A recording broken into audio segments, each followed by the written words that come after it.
Assalamu alaikum. My name is Ubaidur Rahman.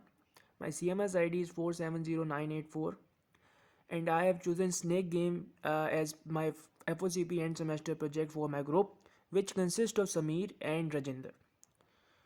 I would formally like to thank Dr. Imran Usman Sir Bakht Mohammed because it's the fruit of their efforts that we are able to complete this project on time. Uh, Furthermore, Sameer Talreja's CMS ID is 457795. Rajinder Kumar CMS ID is 425802 and my CMS ID is 470984. Coming to the program, it consists of 5 functions and 7 header files. And we have collectively made it over a course of 3 weeks. The 5 functions overall contribute to the overall functionality of the program itself, and 2 functions have been recalled into the main program. The pseudocode of the program is given for your kind consideration.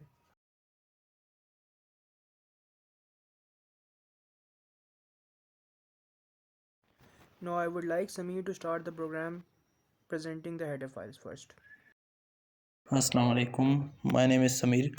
Today I am going to start the explanation of our code of snake game. सबसे पहले मैं आपको इधर बताने जा रहा हूँ जो हमने लाइब्रेरीज यूज़ की हैं.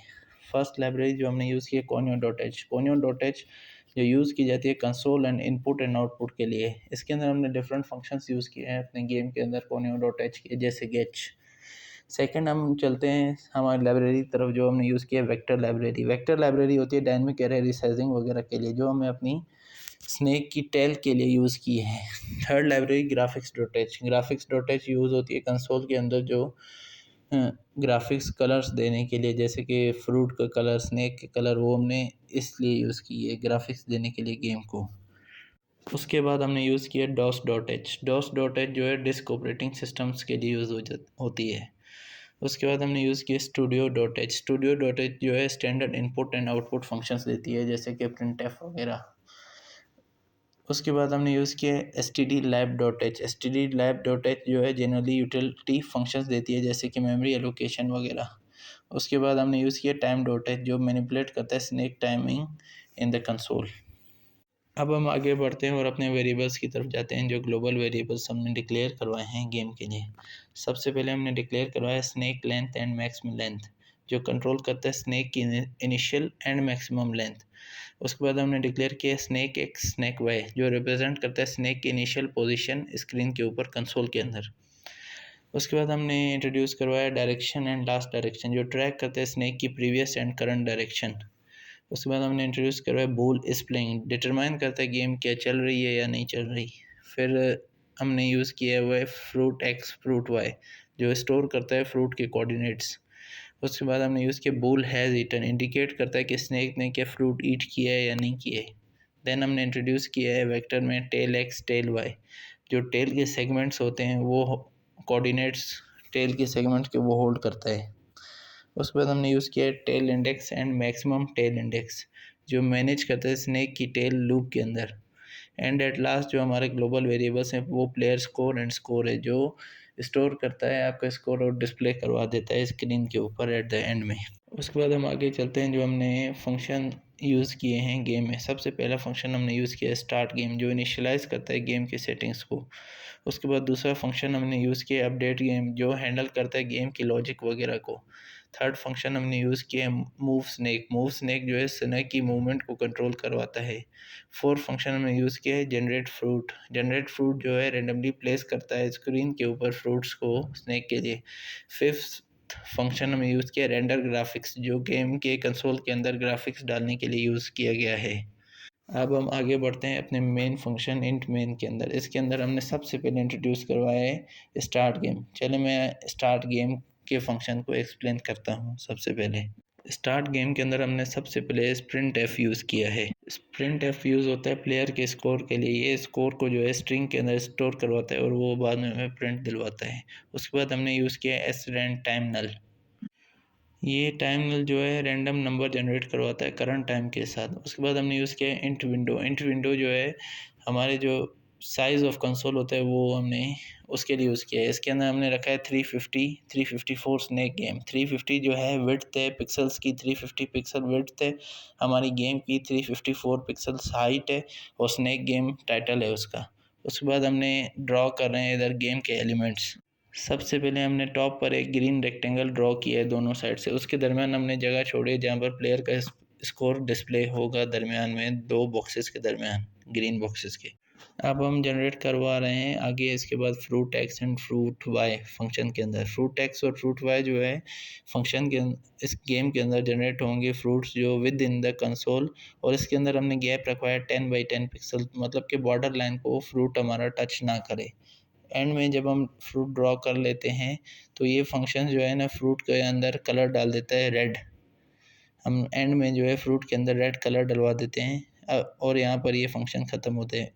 आगे हमारे पास वाइल लूप लगा हुआ है जिसमें इस प्लेइंग तभी ट्रू होगा जब प्रोग्राम चल रहा होगा। प्रोग्राम में आगे हमारे पास अपडेट गेम का फंक्शन है। अपडेट गेम का फंक्शन इस प्रोग्राम का सबसे इंपॉर्टेंट फंक्शन है इस रिस्पेक्ट से, क्योंकि इसमें फर्दर 3 फंक्शंस इंट्रोड्यूस की गए हैं। अब सबसे पहले हमारे पास जो चीज़ आती है वो एस प्रिंट एफ है। एस प्रिंट एफ का मतलब होता है स्ट्रिंग प्रिंट फॉर्मेटेड। अगर हमने किसी पर्टिकुलर स्ट्रिंग में किसी पर्टिकुलर वैल्यू को या फिर उस पर्टिकुलर स्ट्रिंग की पर्टिकुलर वर्ड को हमने सब्स्टिट्यूट करना हो with integer that is continuously changing to a particular fact, तो फिर हम एस प्रिंट एफ इस्तेमाल करते हैं, जो कि इस केस में हम स्कोर के लिए इस्तेमाल कर रहे हैं कि अगर स्कोर के लिए हमारी जो इंटीजर जो वैल्यू है जब फ्रूट ईट किया जाएगा तो चेंज होगी, तो इसका मतलब है उस स्ट्रिंग में पर्टिकुलर इंटीजर को सब्स्टिट्यूट करवा रहे हैं with time with respect to the fruit being eaten. इस सिचुएशन में हम एस प्रिंट एफ इस्तेमाल करेंगे। अब उसके बाद हमारे पास डिले का फंक्शन आता है। Whenever we are introducing delay between frames of a particular program we always use delay function. Delay function में जो ओनली फैक्टर है वो ये है कि you have to input the second into milliseconds. आपने डिले डालना है तो आप उसको 1000 से मल्टीप्लाई करेंगे to make it into milliseconds, तो फिर इस तरह वो 2000 बन जाएगा और you will input 2000। So it will actually the program will understand that you are trying to introduce a delay of 2 second between each frame. Delay function के बाद हमारे पास 2 वेक्टर्स लिखे हुए हैं। हमने दोनों कोऑर्डिनेट्स के अलॉन्ग वेक्टर्स सब्स्टिट्यूट करवाए हैं इस प्रोग्राम में। अगर हम सिर्फ एक कोऑर्डिनेट के अलोंग करेंगे तो अगर हमने एक्स कोऑर्डिनेट के अलोंग वेक्टर लगाया हुआ है कि वो अपेंड करे स्नेक हेड को स्नेक टेल के साथ, तो फिर वो अगर पूरा स्नेक हॉरिजॉन्टली होगा तो ही वो अपेंड कर पाएगा, तभी वो जोड़ पाएगा। इस जो वेक्टर इटसेल्फ लिखे हुए हैं वो यही चीज़ बता रहे हैं कि जो टेल ऑफ एक्स है जो वेक्टर है वो स्नेक का हेड जो है उसके साथ कनेक्ट हो जाए। उसके लिए डॉट पुशबैक इस्तेमाल किया गया है ताकि अगली वैल्यू फ़ौरन स्नेक एक्स की हेड की आ सके। और अगर हम सिर्फ टेल वाई इस्तेमाल करेंगे या फिर सिर्फ टेल एक्स इस्तेमाल करेंगे तो जब वो पूरा स्नेक हॉरिजॉन्टली या वर्टिकली रिस्पेक्टिवली होगा तो ही वो अपेंड कर पाएगा। उसके बाद 3 फंक्शंस रिकॉल हो रहे हैं इस अपडेट गेम के फंक्शन में जिनका ऑर्डर बहुत इंपॉर्टेंट है। जनरेट फ्रूट, मूव स्नेक और फिर रेंडर ग्राफिक्स। अगर हम मूव स्नेक को जनरेट फ्रूट से पहले लिख देंगे तो स्नेक मूव होता रहेगा और कभी भी जनरेट फ्रूट होगा नहीं, क्योंकि फ्रूट की जनरेशन इस चीज़ पे डिपेंड कर रही है कि पहले फ्रूट ईट किया जाए। अब सबसे पहले फ्रूट कैसे जनरेट होता है, जब वो पहले इंट्रोड्यूस किया जाएगा। ज़ाहिर सी बात है आप मूव स्नेक का लगाएंगे, अब स्नेक इन्फिनेटली मूव करते रहना है, तो इस वजह से जनरेट फ्रूट का फंक्शन बहुत इंपॉर्टेंट है कि वो यहाँ पे पहले आए। अब प्रोग्राम में आगे हमारे पास मूव स्नेक का फंक्शन है जिसमें सबसे पहली कंट्रोल स्टेटमेंट कीबोर्ड हिट लिखी हुई है। अब कीबोर्ड हिट का जो फंक्शन है यूजली इस्तेमाल होता है जब हमें किसी पर्टिकुलर की से उसके आउटपुट के अलावा वाला आउटपुट चाहिए। अगर मैं ये चाहता हूँ कि एफ का कोई और आउटपुट हो तो फिर मैं कीबोर्ड हिट इस्तेमाल करूँगा। कीबोर्ड हिट कर क्या रहा है, जो आपका प्रोसेसर है कंपाइलर उसे ये बता रहा है कि यूज़र ने एफ इनपुट किया है और उसके बाद हमने इस्तेमाल किया हुआ है गेट करेक्टर। अब गेट करेक्टर क्या करेगा, उस एफ को एस की कोड में कन्वर्ट करेगा जिससे कंपाइलर को ये पता चलेगा इस एफ का मतलब क्या था इस प्रोग्राम की बनिस्बत। अब उसकी जो वैल्यू जो आएगी वो डायरेक्शन में इंपुट हो जाएगी। तो पहली इफ स्टेटमेंट ये है। उसके बाद जो 4 इफ स्टेटमेंट्स हैं वो हमने इस प्रोग्राम में इसलिए इंट्रोड्यूस करवाई है फॉर द सेक कि अगर हम एक पर्टिकुलर डायरेक्शन में मूव कर रहे हैं और हम बिल्कुल उसकी ऑपोजिट की दबाते हैं तो जाहिर सी बात है स्नेक गेम ओवर हो जाएगी, क्योंकि स्नेक अपने आप से टकरा जाएगा। अब हम ये नहीं चाहते थे, तो इस वजह से हमने क्या किया कि ऐसी इफ स्टेटमेंट्स क्रिएट की जिसकी वजह से अगर हम एक पर्टिकुलर डायरेक्शन, लेट से हम ऊपर की तरफ जा रहे हैं, टॉप का डब्ल्यू का बटन दबाए हुआ टॉप की तरफ जा रहे हैं और हम एस का बटन दबाते हैं, तो ऐसा हमारे पास सिस्टम प्रोग्राम इस तरह चले कि अगर हम उसकी बिल्कुल ऑपोजिट बटन दबाएंगे जो कि लास्ट डायरेक्शन है, जो कि इस सिचुएशन में टॉप है, तो स्नेक जो है कोई गेम ओवर ना हो, वो उसी तरह टॉप की तरह मूव करता रहे। अब यहाँ पे पहली जो इफ स्टेटमेंट लिखी है और बाकी भी इसी तरह जो लिखी हुई है वो ये है कि अगर हमारी डायरेक्शन जो है डब्ल्यू है जो कि टॉप है, और हमारी जो लास्ट डायरेक्शन है वो एस है, मतलब कि अभी जो हम जा रहे हैं वो डाउन की तरफ जा रहे हैं और हमने डब्ल्यू की दबाई है, तो फिर जो लास्ट डायरेक्शन होगी वही डायरेक्शन, लास्ट डायरेक्शन क्या थी हमारे पास, डाउन की जा रहे थे हम, और वही डायरेक्शन की वैल्यू हो जाएगी, मतलब हम कंटिन्यूसली उसी डायरेक्शन में मूव करते रहेंगे। तो सारी इफ स्टेटमेंट, ये जो चारों इफ स्टेटमेंट है यही बता रही हैं कि अगर हम एक पर्टिकुलर डायरेक्शन में मूव कर रहे हैं और बिल्कुल हम उसके ऑपोजिट बटन प्रेस करते हैं, तो फिर स्नेक जो होगा वो जो जिस डायरेक्शन में मूव कर रहे होंगे उसी डायरेक्शन में मूव करता रहेगा। उसके बाद जो है हमारे पास very very important control statements है जो कि कंट्रीब्यूट करती है स्नेक की मूवमेंट पर।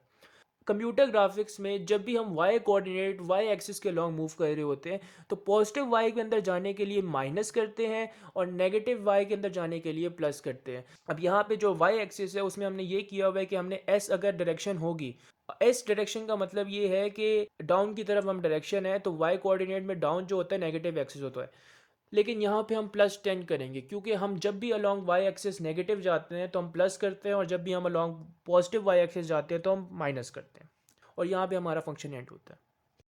अब जब हम वापस मेन फंक्शन पे आते हैं तो आगे हमारे पास दो कंट्रोल स्टेटमेंट्स लिखी हुई हैं। ये दोनों कंट्रोल स्टेटमेंट्स एक ही चीज़ के बारे में बता रही हैं कि अगर आप जो बाउंड्री सेट हुई हुई है उसके साथ स्नेक कोलाइड करता है या उससे बाहर पाया जाता है, तो फिर गेम ओवर हो जाएगी। पहली कंट्रोल स्टेटमेंट में ये लिखा हुआ है कि जो हमने बाउंड्रीज डिफाइन की हैं, जो 340 स्नेक एक्स एक्सिस पे, वाई एक्सिस पे भी 340 हमने डिफाइन की हैं, अगर इससे आगे स्नेक पाया जाएगा या जो वैल्यू स्नेक की पोजीशन की होगी वो इससे ग्रेटर होगी या इसके इक्वल होगी, इनमें से कोई भी वैल्यू इसमें से ट्रू हो जाती है, तो फिर आप जो प्रोग्राम है उसे आप गेम ओवर कर दें, इस प्लेन को फॉल्स कर दें। उससे अगली जो आपके पास इफ स्टेटमेंट लिखी हुई है उसमें पर्टिकुलरली अपनी बॉडी से कोलिजन की कंट्रोल स्टेटमेंट है, जिसमें बेसिकली यही बताया गया है कि अगर आपकी जो स्नेक है वो अपनी बॉडी से कोलाइड करता है तो तब भी आप इस प्लेइंग फॉल्स कर दें।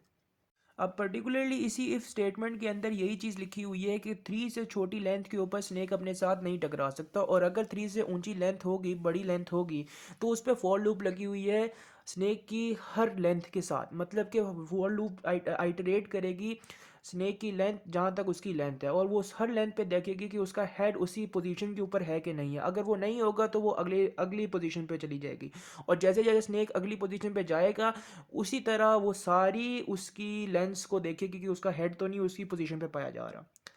अगर वो उसी पोजीशन पे पाया जाएगा तो प्रोग्राम एंड हो जाएगा, और अगर प्रोग्राम एंड हुआ पाया गया मतलब कि इस playing is equal to false हुई, तो फिर आपके पास डायलॉग बॉक्स आ जाएगा जिसमें ये लिखा होगा यू लॉस्ट योर स्कोर, जो कि आपकी स्ट्रिंग है वो आ जाएगी।